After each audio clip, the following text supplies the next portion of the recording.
Got it. Well, hi everyone. It's a pleasure to me to be here with you today. Thank you for having me. I'll start from a short introduction. Who am I and what my practice is? I am Alexandra Krolikowska. I am from Ukraine. I do mostly work within the duo format. And exactly tomorrow will be 14 years since I work with my partner in crime, Alexandra Krolikowska, and we making different projects together.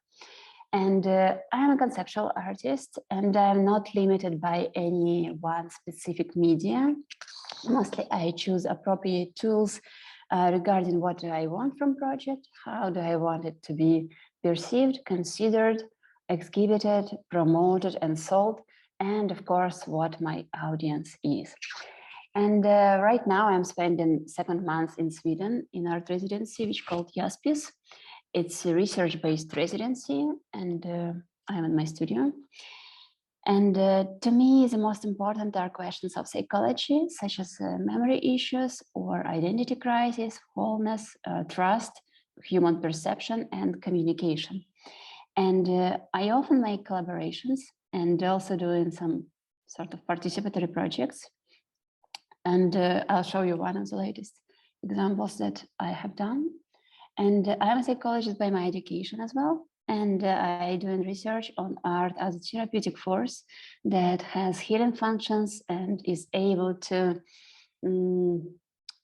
facilitate humans' communication and also social cohesion. And exactly about the social cohesion, unity, and culture of sharing, this presentation is going to be. Since I do personally think that collaboration is the most efficient way to work on the projects because it can make them deep, meaningful. It allows us to reach out the bigger audience, attract the attention of the media, and also to gather the important network around you. So I'll show some of the, yes. So here is our dual photograph here in Jaspis, and the Instagram QR code and also website, which is new. You can check it out, what we are doing. And I'll start from this short philosophic term, which called like digi-modernism, and considered like one of the proto-metamodern theory or like post-postmodern concept, and created by Alan Kirby, a great writer and philosopher of the 20th century. And he labeled a paradigm we live in, and basically propose you to count the beginning of new era from invention of computers.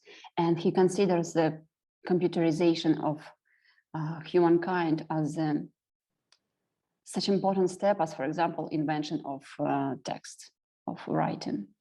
And so we can count that our new era is started as only we got computers. Yeah, if you are interested, there is a nice book, Digi-Modernism. Oops. And as I promised, I'll show you first one of my personal practices. So this is a project online happening that I have implemented within the duo recently on this summer, and it's called the Universal Hero's Journey. And this project, it was about creating a common narrative from individual plots.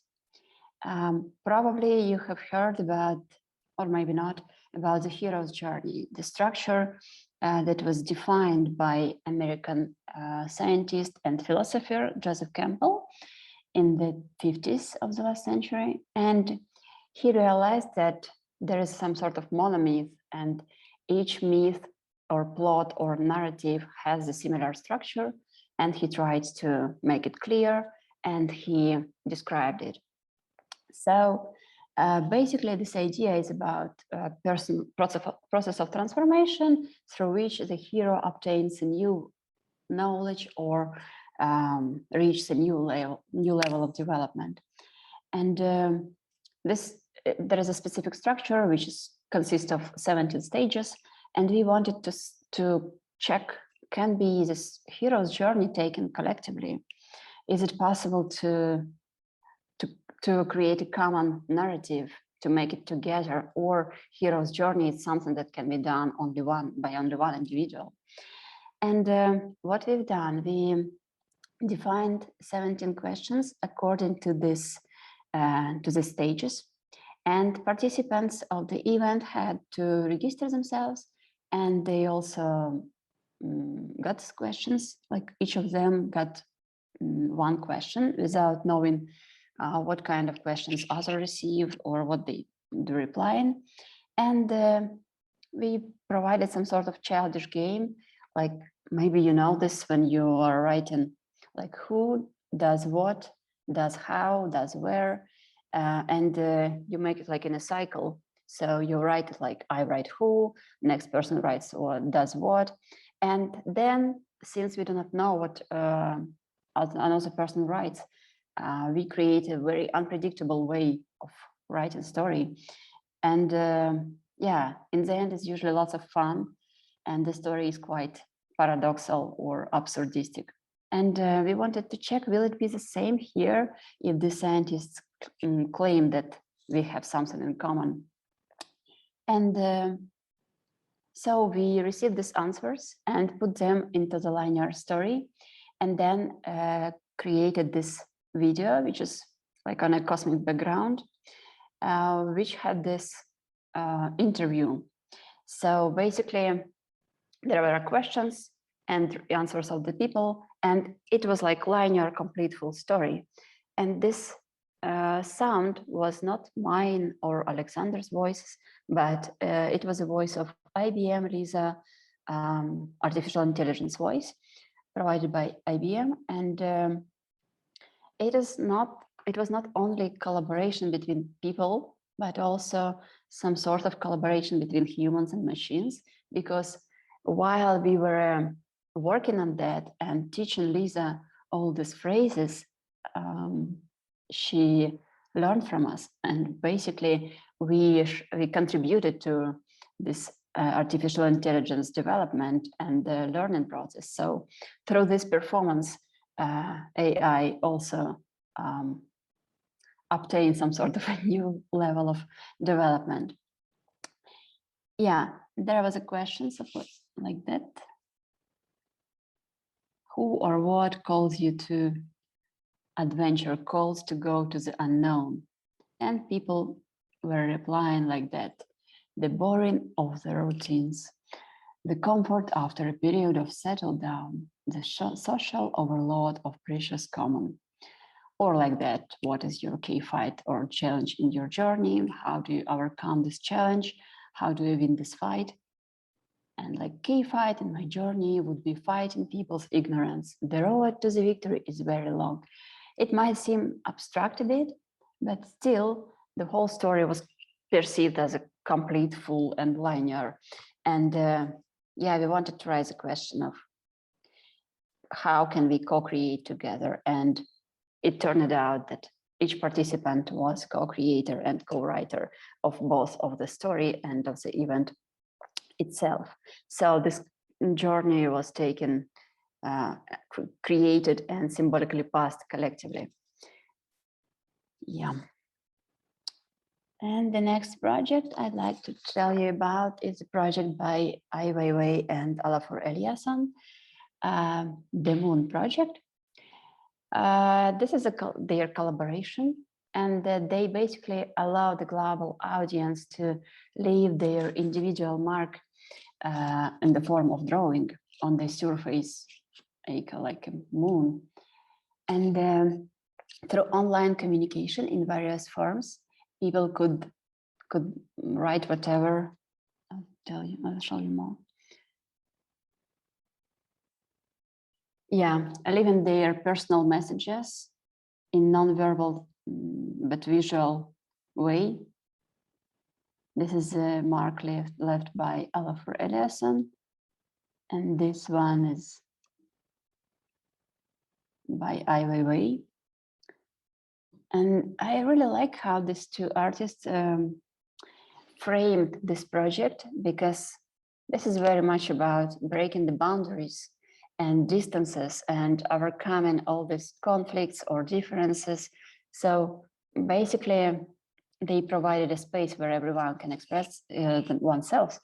And yeah, and as they say in their interview, there is like creativity defies boundaries, ideas, wind and air, no one can stop.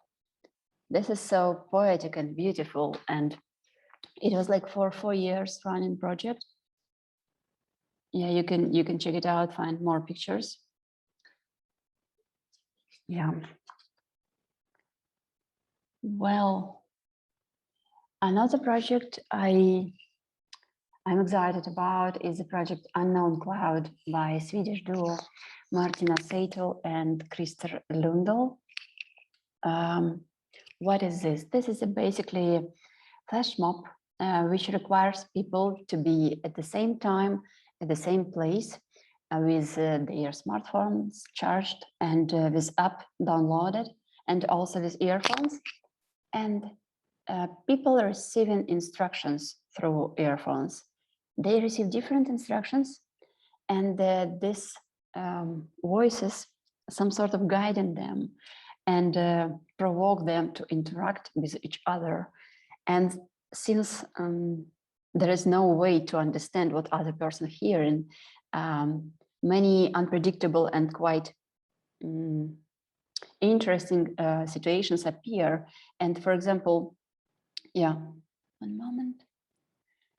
There was, I'm very happy to say that I was one of the curator of the Modern Arts Festival, and this unknown cloud landed above the Kiev once in 2019. And here maybe some of Ukrainian guests here can see that this is a Podil bus station. And yeah, I mean, it's a bit hard to explain exactly everything about this project without hearing it and listening and being connected. But this project is about connection. And what I do personally like in this project, that it creates some sort of unusual situation of global ritual where people can be connected through like overcoming distances and being connected in large groups. Yeah, many of them are happy, as you can see.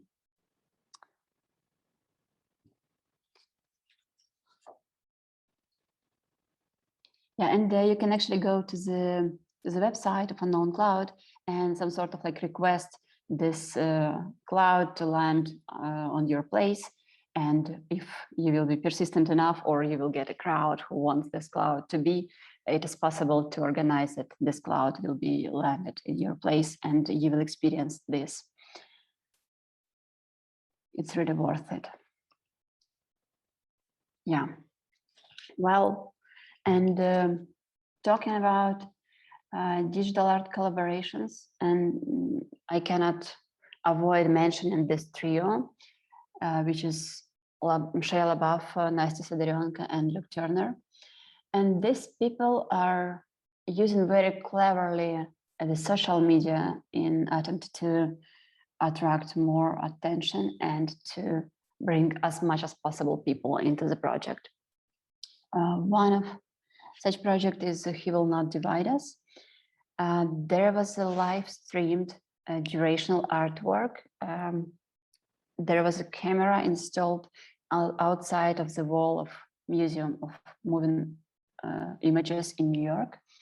And the idea was to invite people to contribute, to come to this camera and deliver with these words, "He will not divide us," whatever, like, and people started to come. It was a response on the inauguration of Trump, on Trump policies, and the project supposed to last for 4 years of the presidency.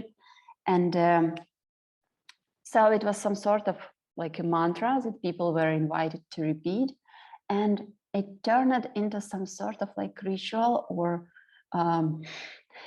from outside it probably could be considered like a cult or something, because people were coming, creating poetry, reading it, and playing music with these words, written rap songs. So that was like kind of huge mass thing, and even called like the first great art of the Trump era. Well, pity that media are not really always polite to authorship and to the collaborations, and often pick up one famous name and to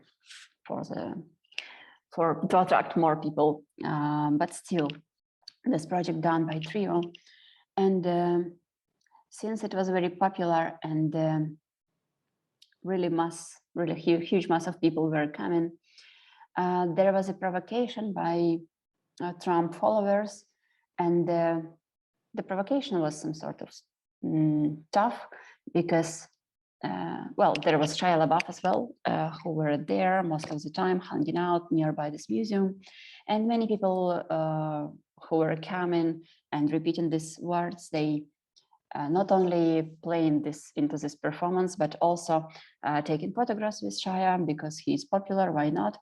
So Shia kind of used to it, and when other guy came and started to pretend that he's gonna make selfie, suddenly this guy on this corner right below said that Hitler did nothing wrong, hugging Shia, and Shia, who is a Jewish person with principles, he started to be aggressive and kind of started beat this person. So there was a scandal. Shia was arrested, and it was a huge resonance with public, and the gallery was scared that it can be a problem for this gallery, and they decided to stop the project be exhibited in their gallery, outside still.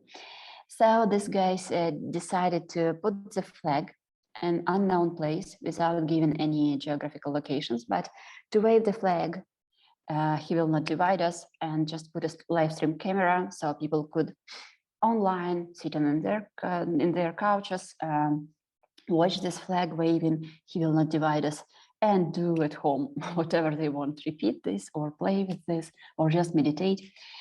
But there was a huge campaign of Trump followers who were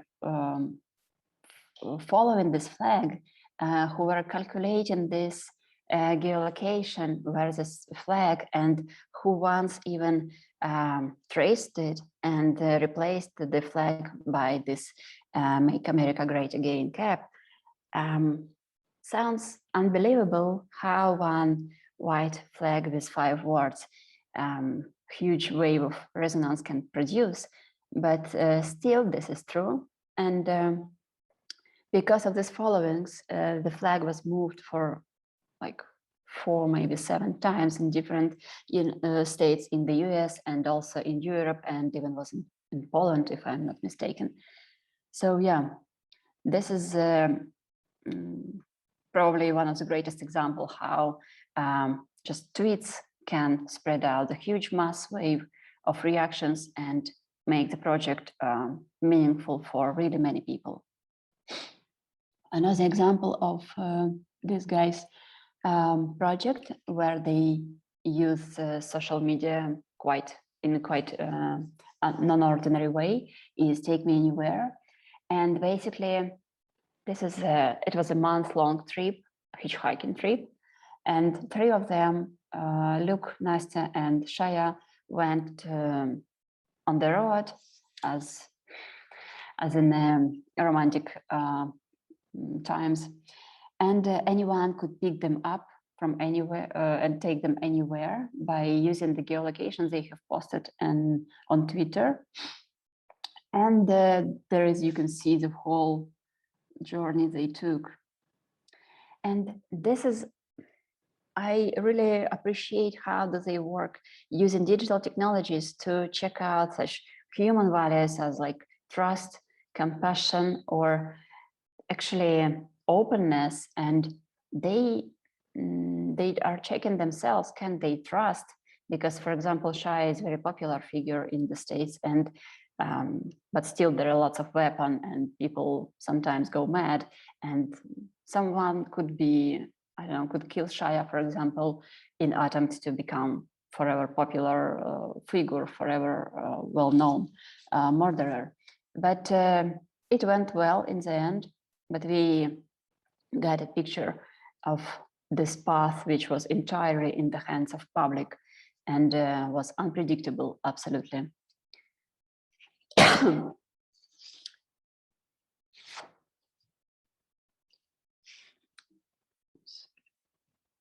Yeah, this project is very famous, and maybe many of you know about this. This is a Reddit place, and that was like 3 days experiment, which started on the Fool's Day in 2017. And actually, the administrators provided some sort of like, kind of a space room for people to place their pixels and occupy the space. And the rules allowed for each user to choose one pixel from 16 colors and place it anywhere on the page.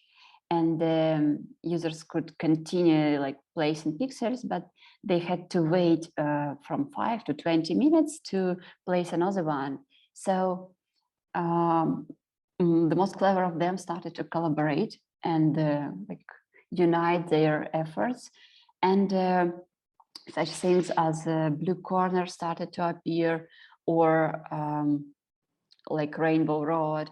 Also, there was some like flags or famous artworks such as Mona Lisa or Starry Night, and it's turned into the fight with some sort of black void. Yeah, this is a picture in the process, and Reddit says that in the end of this experiment, in total, it was approximately of 16 millions of tiles. Yeah, there are more pictures. Yeah, this is an amazing example how millions of users could collaborate on one art piece. Oh yeah, this is the project I'm excited about because it's probably one of the new waves in contemporary art in general. And it's called First Supper. This is a painting that consists of 22 layers. And a group of 13 artists with a passion for blockchain-powered digital creations have made this. And this is some sort of new dimension, collaborative art, because owners of this, this is an art piece, and one person owns the whole entire work, but there are 22 layers which have different owners, and it is also a collaboration between collectors and artists. So since each part of this painting has specific immutable rights, and therefore the owner can change the rotation, scale, like XY position, visibility, like opacity, RGB, and hue. Yeah, and this piece was sold for like $85,000. And currently, as I know, like 8 people are own this 22 layers and the master version of the work. And probably it will be useful for you to know what kind of platform allows like this type of art, which called this artist called it like reprogrammable art. And what I didn't say that why is First Supper, because this allegory on the Christ Supper, this artists consider themselves, and they are actually one of the first generations of artists who are internet painters. So this is why it's called First Supper.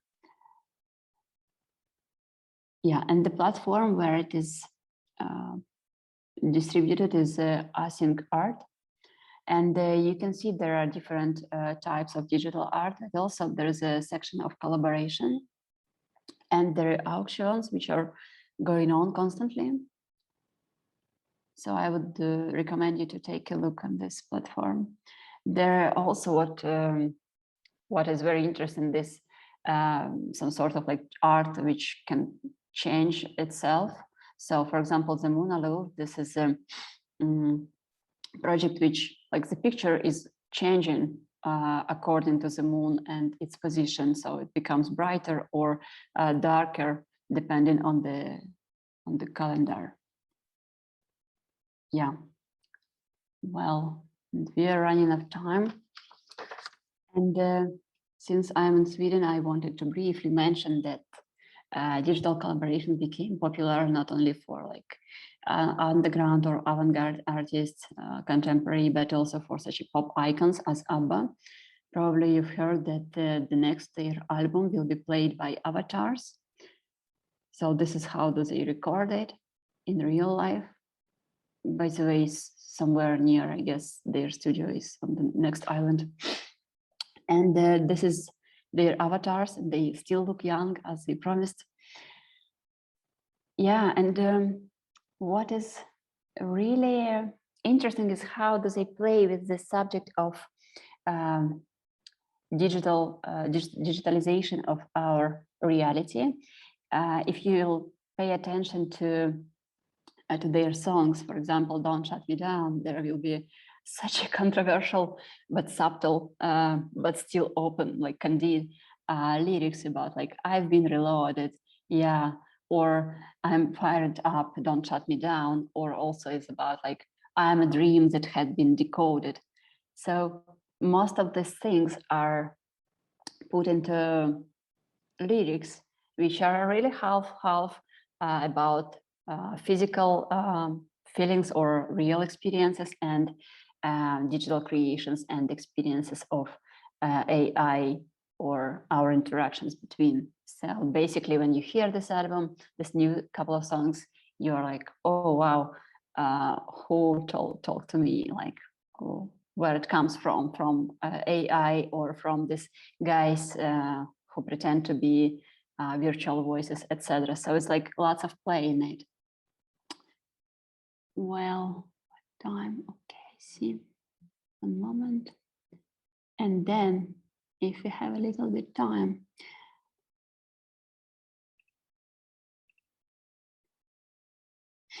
there is also a project I wanted to share, but I wasn't sure will it be enough time or not. But since I'm talking fast, I see that we have some additional minutes. The Johnny Cash project. In order to honor this name after his death, there was some group of activists who provided this collective drawing platform, and people were able to create a unique portrait of Johnny through an interactive website. And it is turned out as a video which consists from completely like from different images of Johnny. This is how the site looked like. And in the end, it was like there is a director cut which consists of 1,300 frames, different ones. So people were submitting their frames, and then it was merged into one video. And this is a very interesting way to unite people around one person who was meaningful for them, and to create a piece dedicated.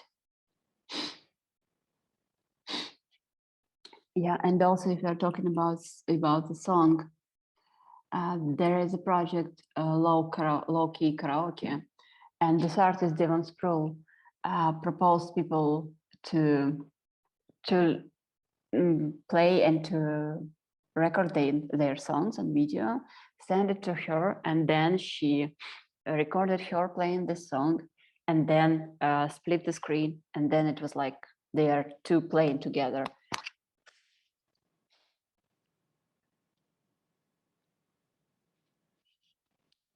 I see this. Yeah. So this was one moment. Yeah. And yeah, I've tried to provide you some sort of quick overview of some inspiring projects. And of course, there are like lots of them. And it very depends on what you investigate in, which side you are looking for. For example, it can be, we can investigate more into the question of narrative, which unites people and they collaborate, creating a common narrative. Or it can be like a social media flash mob. And if we aim to get more interactions, etc., we use the social medias. And also it is a lot about connections. And I think that digital art is exactly the perfect bridge that can connect people through all the world. And art as a way of communication itself can be perfectly distributed through digital technologies. So I guess we are armed now fully to change the world with art and to provide like horizontal structures of collaboration and interacting, which is important.